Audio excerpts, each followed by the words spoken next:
বন্ধুরা বন্ধুরা এই দেখুন, চাষবাস করে খাই আমরা। এখানে আছে পেঁয়াজ কলি গাছ। আপনাদের দেখাতে পারতি, এই যে বেগুনটা ছেঁচেছি, এই মাত্র মশলা ছড়ালুম বেগুনে, ঠিক আছে। এই দেখুন পালং শাক তুলছিলাম, হাত ফাত দেখুন কিরকম নোংরা হয়ে আছে, সার ছড়ালুম। এদিকটা বেগুন গাছ, তো এদিকটা পালং শাক তুলেছি। এই দেখুন আমাদের পুরো পুরো টিম আছে, দেখতে পাচ্ছেন তো, পুরো টিম আমরা সব তুলেছি। হ্যাঁ হ্যাঁ, এইখানে আছে বাঁধাকপি গাছ, দেখতে পাচ্ছেন। এগুলো তো ছিল পালং শাক, এই মতো সব তোলা হয়েছে। তো এখনও অনেকটাই বাকি আছে, দেখাতে পাচ্ছি আপনাদের পালং শাক। এই দেখুন চাষবাস করি, এইসবকেই করে খাই।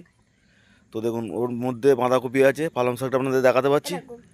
আর এই যে সামনেই আছে বাঁধাকপি, দেখুন এই দেখুন সব বাঁধাকপি আছে, দেখতে পাচ্ছেন। এখানে সাইকেলটা রেখেছি, দেখেন চারিদিকে জঙ্গল মাঠ সব, দেখুন চারিদিকে দেখুন।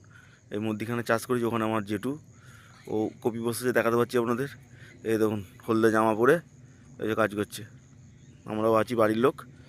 তো দেখুন, যদি যদি ভালো লাগে লাইক কমেন্ট শেয়ার করবেন চাষি ভাইয়ের জন্যে।